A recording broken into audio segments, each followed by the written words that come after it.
many people open their marriages for more love, more sex, for all these reasons that are really lovely. For me, it was a point of, I need my body back. I need my autonomy back. I need to survive this somehow until I figure out what I'm going to do here. Welcome to Project Loving Myself, the podcast where we dive deep into the messy, beautiful journey of self-discovery, self-love, and healing. Welcome back to Project Loving Myself, the podcast that brings you back to yourself through real self-love. When we think about freedom, we usually think about having more choices, more time, more opportunities, more independence. But what if freedom has less to do with what's happening around you and more to do with the rules you've been living by? The ones you never consciously chose. The beliefs about what a relationship should look like, what a wife should be, what love is supposed to mean. Because sometimes we don't realize we're living inside expectations until we start questioning them. Joining me today is Sarah Gallucci, author of Laid, a memoir of love, sex, and marriage, journalist, TEDx speaker, professor, and someone whose journey challenged many of the assumptions she held about marriage, intimacy, gender norms and roles, and personal freedom. What began as an exploration of her relationship became something much bigger, a deeper examination of identity, expectations, and what it means to create a life true for you. Sarah, I'm so glad you're here. Thank you. I'm a huge fan of yours, Sanaya. Thank you. Thank you. All right, Sarah, I can't wait to jump into this conversation. So let's start here. When people hear that you opened your marriage, they often assume it was about love or sex. But you said it was really about freedom. What do you mean by that? We are diving right in with the hard questions. I love it. Let's do it. Yes. Yes. Why wait? Let's just go straight into the interesting part. I knew you were my kind of person. So yes, I opened my marriage at a point where I was a new mom and I felt obliterated every day by the relentless duties and tasks and responsibilities of being the primary caretaker. I had not pictured my life in that way. I had pictured myself being a foreign correspondent. And when I quickly got pregnant back to back, my life changed upside down. Part of that too, I was not exactly living in an equal household. And so when I started to feel that I was completely depleted from that, and my husband at the time was asking me for one more thing at the end of the night after I had already given so much of myself, and to have that challenged often and have it ignored. That's why I opened my marriage. So many people open their marriages for more love, more sex, for all these reasons that are really lovely. For me, it was a point of, I need my body back. I need my autonomy back. I need to survive this somehow until I figure out what I'm going to do here. Wow. That sounds like, you really made a very big decision. And it was something about prioritizing what you needed in that moment. So what do you think, Sarah, were the expectations that kind of maybe led to you needing to take this decision, needing to open up the marriage? What do you think was influencing the situation at that time? Yeah, so much, right? Like we could easily sit here and blame my ex-husband, but that would be a lazy kind of explanation of the full picture. I think one, we can start with culture. I grew up as Sicilian American. I saw a lot of women in my family taking on all of the physical and mental labor in their relationships. And so when you don't see anything different, you don't know that there's really different. I love that you're Sicilian American and that played into it, but I think it's a story we all relate to, right? It's not just one culture. I think across cultures, this is true for many women. So this really is a story that really, I think, is relevant for all of us. I totally agree with that, especially when you talk to women through my book visits, you realize that this is such a universal issue. And then speaking to the wider culture, you have these expectations that you see on social media where, you see these women kind of handling everything and doing everything for their families and working their jobs. And I'm sure I absorbed that in some way and then put, the pressure on myself. I think there was also a pressure to make sure that my body bounced back after having children. And so being in the gym for several hours of the day was super important to me at the time. And making sure that everything looked tight and my hair was, just like coiffed very perfectly, and my makeup and my nails. And then on top of that, so on top of being this domestic goddess, you are also supposed to be like this freaky girl in the sheets at night. And it's just like the switch is wild. That's a lot for anybody. You know what I mean? Like, And you're also sleep deprived. So you add that on top of it. But then also you do have the gender expectations that if you're in a heterosexual relationship, that come into play as well from your partner. And, I'm very careful not to blame my ex-partner for a lot of this because, as we talked about, culture plays into it. I do think that this particular person really strongly held on to those beliefs in our marriage and acted and behaved in those ways to make the pressure just heavier for me. do you think, Sarah, the pressure was heavier from your partner or the pressure you put on yourself to either have to respond to his expectations or society's expectations or what you thought you needed to do? So where do you think the pressure was maybe more unforgiving? It is a beautiful question. And I think that is the question that I wrestled with my entire book. And I think that was actually the point of it is when you are living in a culture of gender norms and expectations, while it can be invisible, some of these things we kind of just fall into these tasks and duties and expectations. The weight of it is gravity. It's heavy. You can feel it. And so how much of it was influenced by culture and society and internal, and how much I literally will tell you I do not know. I do not know the honest answer to that. I know that both him and myself, we perpetuated it both in the relationship. Yeah. And I can relate because, of course, I've had children. I've been in similar situations where, I was eager to get back to my life, but I couldn't because I had a lot of different responsibilities. And I know one of the things I had to do was decide which thing to drop. And there really was no good answer to that because it was like, if I drop my own self-care, I don't feel good about that. I don't like the way, I might be looking or feeling. It's a combination of both. I obviously, my partner still exists in the marriage with me and I want to be present. There was work, there were all of those things. So I completely relate to where you were. And for me, it was like I just ended up having to drop things. And they weren't necessarily the easiest choices or willing choices. They were just kind of what I had to do. And it was never easy, So I understand what you must have had to wrestle or grapple with. Now, how do you think all these expectations that as women, many of us have to take on, whether it comes from our partner, whether it comes from ourselves or our culture or, societal norms, right?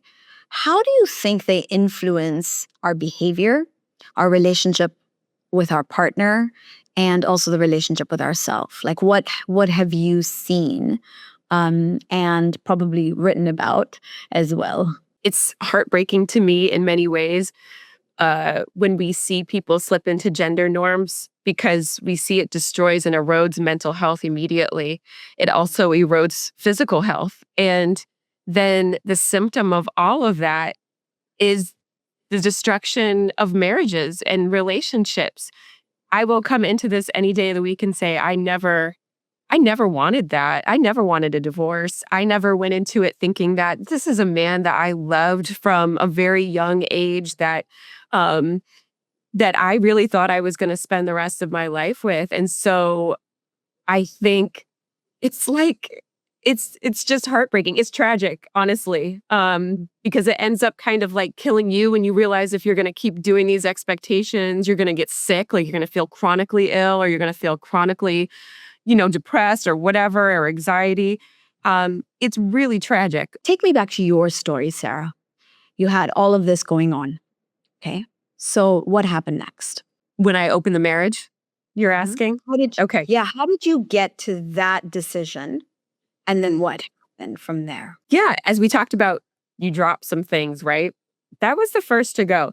And I think there's two reasons for that. One would be uh the way it was received when I would say no was extremely really upsetting to me. And so that automatically made me feel like this is the thing to go because now you're upset about it. And so that's a problem. I think too is all the other tasks and duties I was doing were in survival of myself and my children. And so I kind of felt like you're a grown man, like figure it out, like I'm trying to make my humans survive here and myself and get sleep and all those things. Um how I came to that decision is actually at the time I was listening to a podcast hosted by two very young American comedians. And they were much younger than me at the time, maybe 10, 12 years younger. And they were talking about open relationships. And I thought, this is the band aid. Like, this is going to give me at least breathing room, or it's a nice little stopgap. I don't know if I planned for it to last forever, but I did plan for it to be like, let's just for a moment, try this out and see what happens. From there, I would say that was the beginning of the end, to be honest, with the marriage. We had gone through cycles after that of like trying, we had moved internationally thinking that maybe, in India, it's very common to have staff. And so that's something that we don't have that's very common in America. And so we believed maybe delusionally that that would help our relationship is connecting with each other again. But if we're being very honest, I do not know if he ever used the hall pass, the permission to sleep with other women. I do not know if he ever used that part of the open relationship. And it doesn't matter because the relationship broke down regardless. And there was some therapy in trying, but ultimately we just couldn't reconnect. And you tried a couple of different things. You were moving countries, you were trying different setups to see if you could make things work. But somehow it didn't really work out the way you may have wanted it to. So tell me, what do you think the impact of the open marriage had on what happened next? And maybe like your reflections on the marriage or the choices that were made? That's a really good question because especially when your marriage ends in the way that mine did, you do like to go back and reflect. I would say opening the marriage ultimately revealed so much more about the wounding that was going on in the relationship Yeah. and wasn't exactly, I would never call it the cause of the divorce. It just exposed so much of what was already there in terms of just a disagreement in values. At the core, there are a lot of things that we differed on in values. It had revealed the ways in which I was resentful and likely he was too about certain things. And yeah, it did reveal some of the core wounds that we were both kind of dealing with that had to do with us and didn't, had to do with maybe childhood stuff that was coming up. And Sarah, like I think a lot of couples do this where they just kind of move forward, they push forward, even though there are these wounds or there are those like values that already start to, change. Like they're no longer in alignment or in sync with each other. And a lot of couples just keep going despite that without addressing that or recognizing that it's creating almost rips and tears in the fabric of the relationship. So looking back, what do you think you could have or would have done differently? Or do you feel everything just worked out the way it needed to? That's a good question. I feel both ways about it. I mean, I opened my marriage and did this like very non-traditional thing to keep a traditional family together, you know. And the journey of that has been really just interesting and connecting with other women on that. Um, but there is something I do come back to, which is I think I knew many years before I even opened the marriage that it wasn't a good fit, and I didn't say anything. And I did just go along, and I did, like, you just suck it up. You married this person, you made your vows, you made your promise, you have children now. And so it was one of those things where, at least I thought to myself, you just deal with it. Like, this is your doing. It's your responsibility to keep going.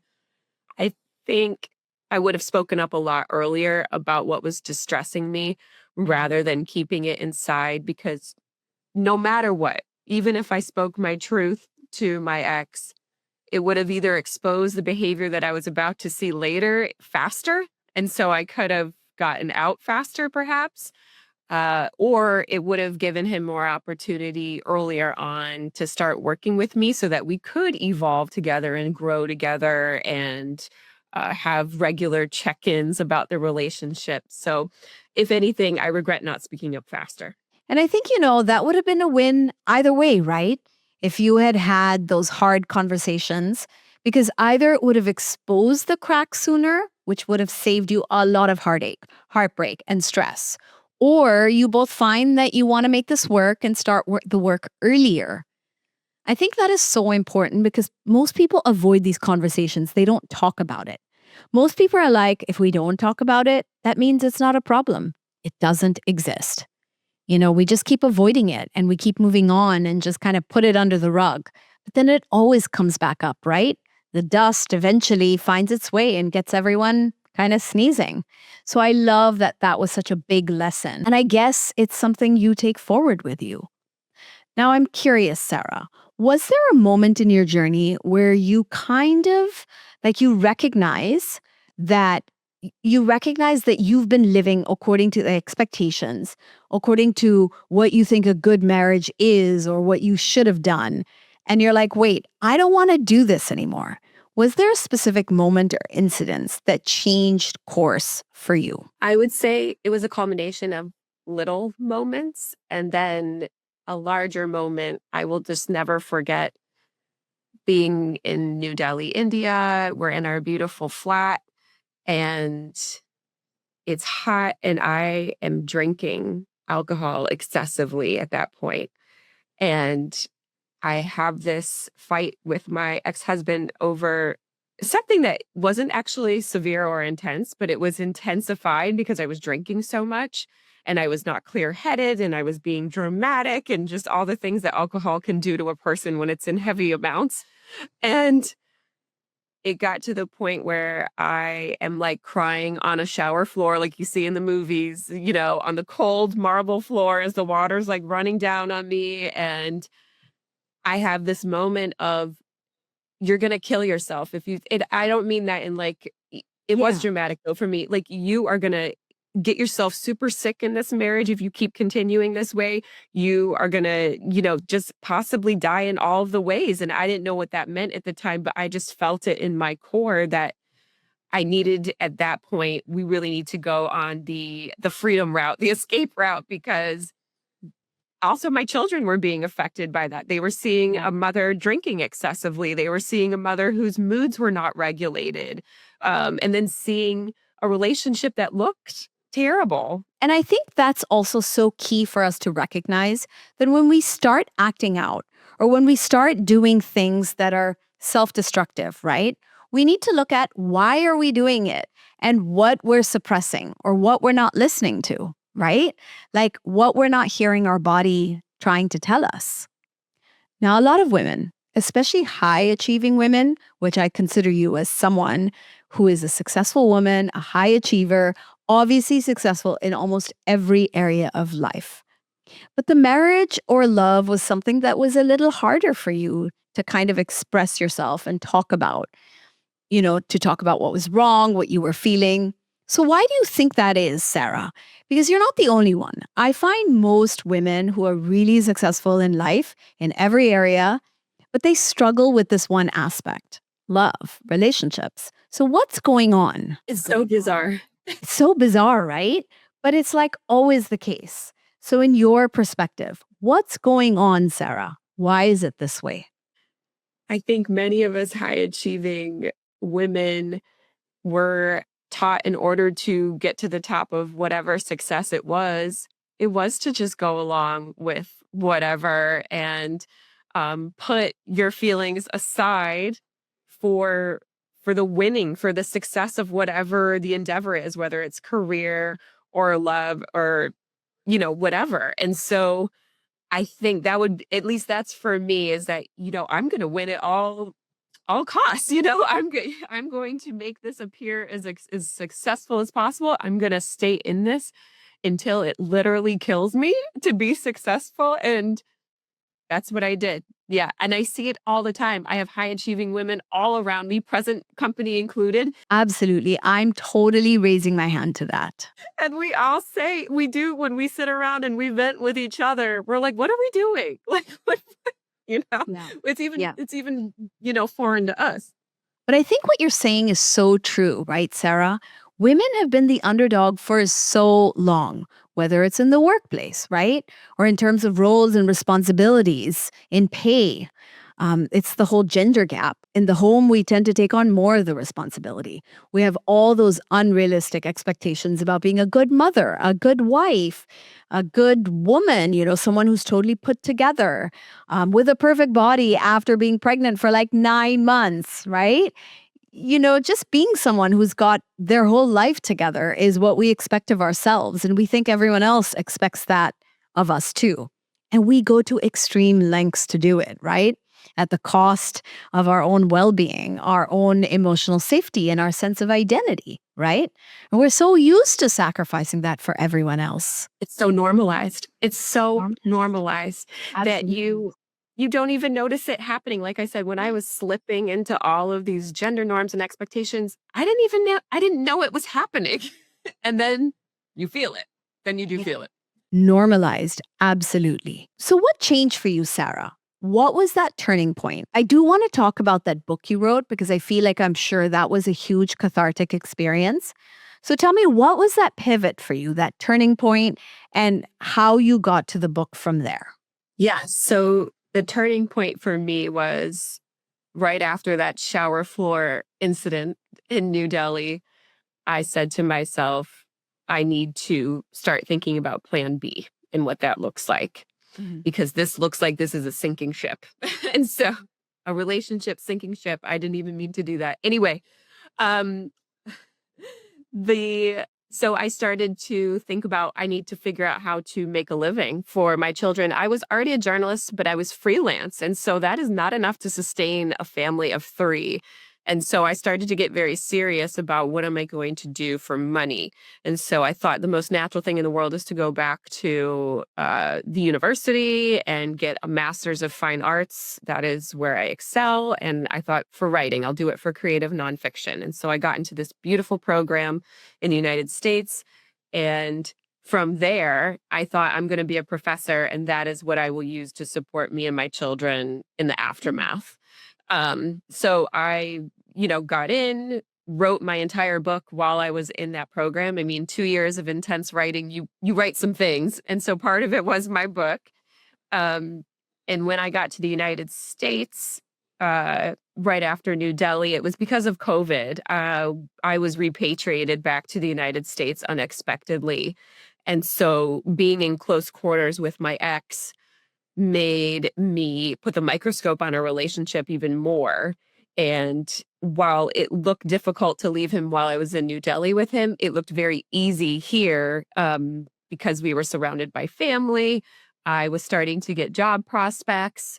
And so at that point, I will never forget being in one of our Airbnbs because we had no home when we got back here. We were Airbnb hopping to different places. I did a meditation. And they don't pay me to say this, but the work is amazing.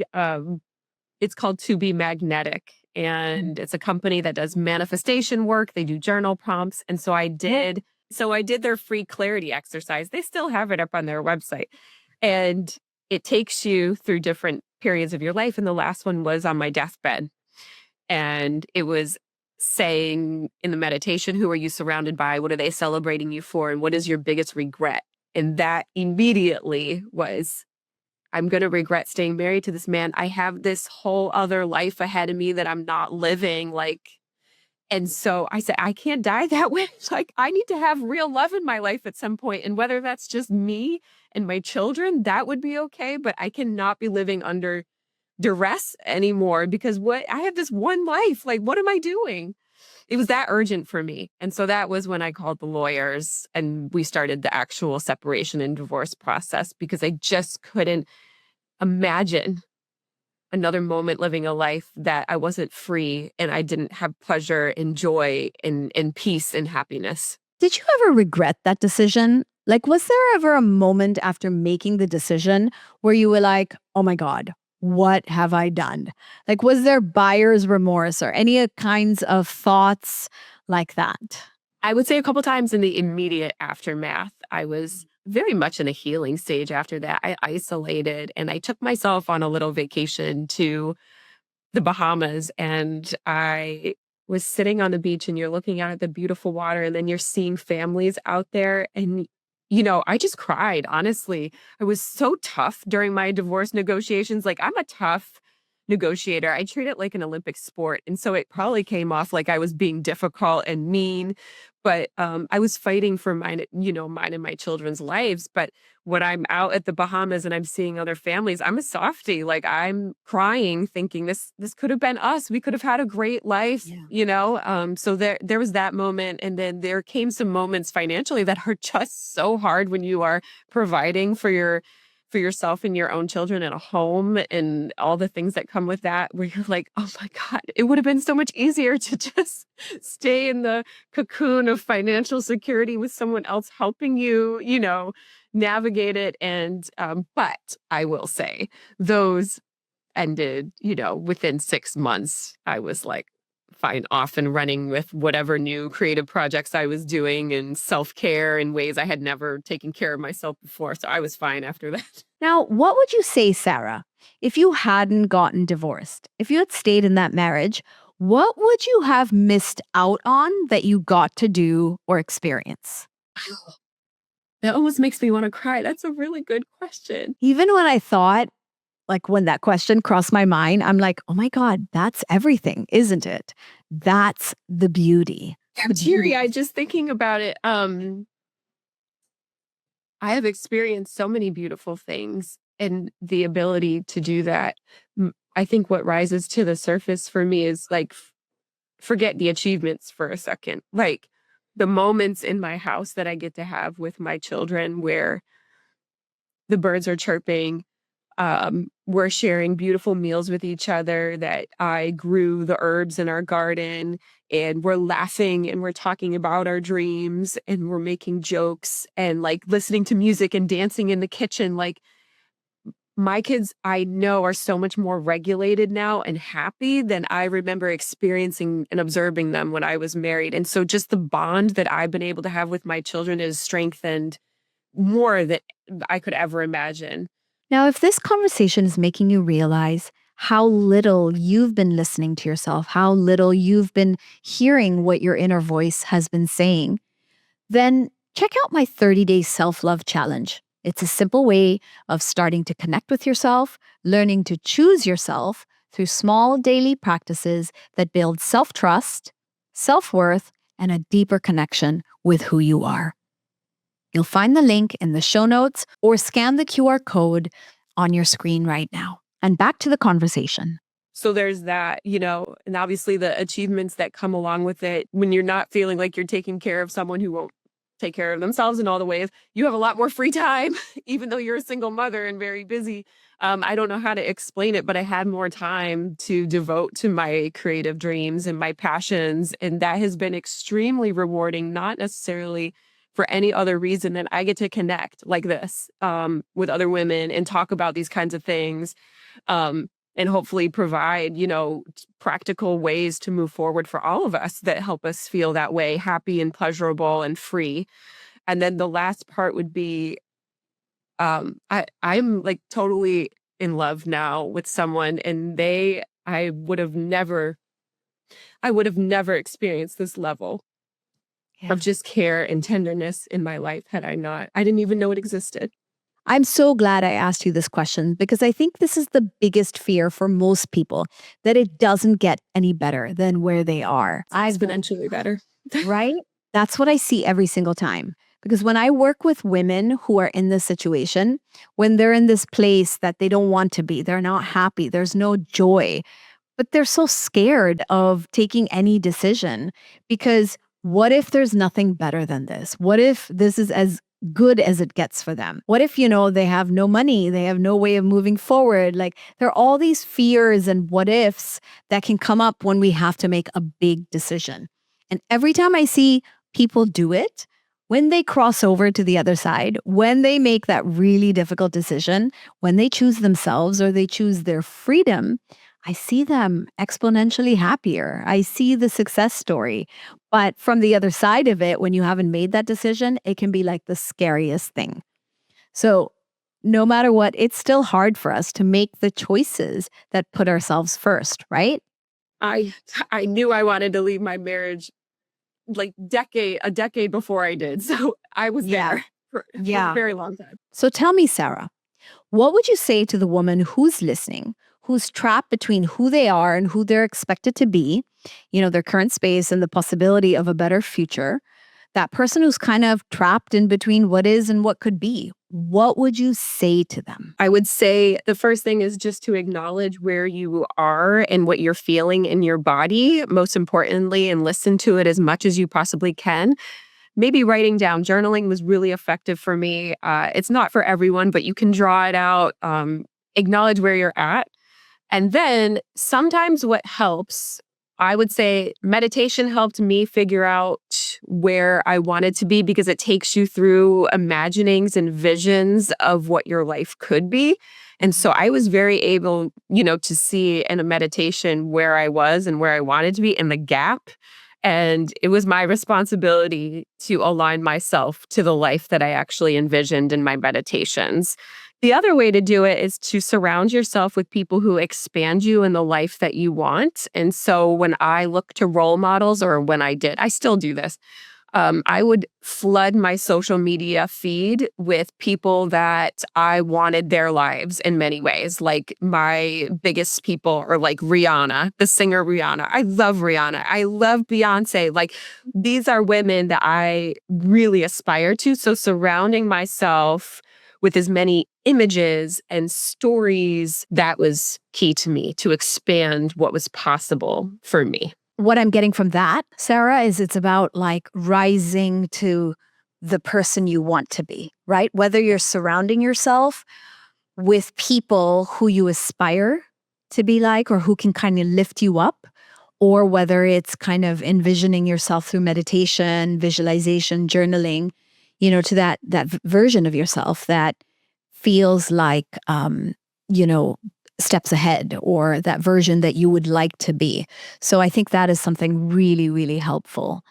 Now, tell me about the book, Sarah. My book is very raw, and that is done intentionally. I, as a journalist, have always believed that the closer we get to the embers of our anger in word form, the more impactful it can be, more powerful it can be. And so the book takes the reader through my early childhood, which was pretty tough by most people's standards, I would say. um, and me moving through meeting my ex-husband and thinking, oh, my life is magically going to just be better. And he's like my Prince Charming, and he's, got this great family. And it was this beautiful love story of like mixing cultures. And then it kind of takes us through the exact thing that we've discussed of slipping into gender norms and how swift it can happen, how painful it can happen. But the actual core of the book, I would say, is capturing what we would call, and this is a very gray, nuanced area of coercive sex. So that is like intimacy or sex in any type of way that you're engaging in, you don't actually want to do, but you are talked into. You are made to feel that you should. Wifely duties. Our whole culture kind of surrounds this. We still hear of the husband stitch being done after childbirth. Um, so it kind of addresses that particular topic head on of should we be treating women who are in love in marriages or partnerships of any kind as if you are expected to give your body to your partner. And what does that mean? What part of it is you negotiating with your partner of what's good in the relationship and what's not, as far as sexual menu or sexual cadence? And what do you do when you have mismatched ideas about what should be happening in that area? Wow, it sounds like a very thought-provoking book, and probably something that takes a lot of courage and bravery to write. So that's amazing. Where do people read your book? Where should they go? It's on Amazon or just anywhere that books are sold. You can ask your local bookstore. It's global, so yeah. Yeah. Beautiful. Sarah, this was such a heartfelt, deep conversation. I am so grateful that you were so candid about what you went through, because I always believe that, our stories can help other people find the freedom that they are seeking. So thank you so much for everything you've shared. Any last words, Sarah? I always ask my guests for like a Project Loving Myself mantra, something that got you through or something that you believe in. What would you like to share with our audience? I would say, and it's something I sign all my books with, but I'll explain it. It's trust your truth. And what I mean by that is I think as women all the time are told, say your truth, speak your truth. That's no problem for us, many of us women, Yeah. However, especially high achieving women, right? Right. However, trusting your truth is a little bit different because it is a process of honoring what that truth is, even in the face of so much adversity and difficulty. And so it's harder to hold on to your truth in a moment where you're getting challenged, where you're getting gaslit, where you're getting manipulated, or you're getting messages from society or family about how you should be operating. And as long as you stay rooted in what you know to be true and operate from that place and really honor that place, you're free no matter what. I love that. Trust your truth. That is so beautifully said. Sarah, thank you so much. Tell me where people can find you and follow you. Yes. Well, first of all, thank you for having me. Like I said, I am a huge fan of your work, and your work has gotten me through a lot of things. So you can find me at sarahgallucci.com, and I am also on Substack right now and Instagram. Beautiful. Thank you for sharing your truth with us. Yes. Thank you. How much of your life is built on choices you consciously made? And how much is built on expectations you simply inherited? That's the question I keep coming back to after this conversation, because sometimes the beliefs we carry about love, marriage, and relationships aren't actually ours. They belong to our culture, society, maybe our upbringing, our past pain. They're ideas we've absorbed along the way about what a good partner should be, what a good wife must do, what a successful relationship should look like, and what we're supposed to want. And often, we follow those rules for so long that we stop noticing they're even there. As Glennon Doyle said, the braver we are, the luckier we get. And maybe bravery begins with curiosity, the willingness to pause and ask, does this feel true to me? Is this where I belong? Or do I need to ask myself the hard questions? Do I need to have those hard conversations? Do I need to make a different choice? Freedom isn't always about changing your life. Sometimes it's about questioning the rules you've been living by and giving yourself the permission to write your own. If this episode spoke to you, share it with someone who needs this reminder. Follow Project Loving Myself. New episodes drop every Wednesday. and connect with me at Sanaya Gurnamal on all social channels. Until next time, you are loved.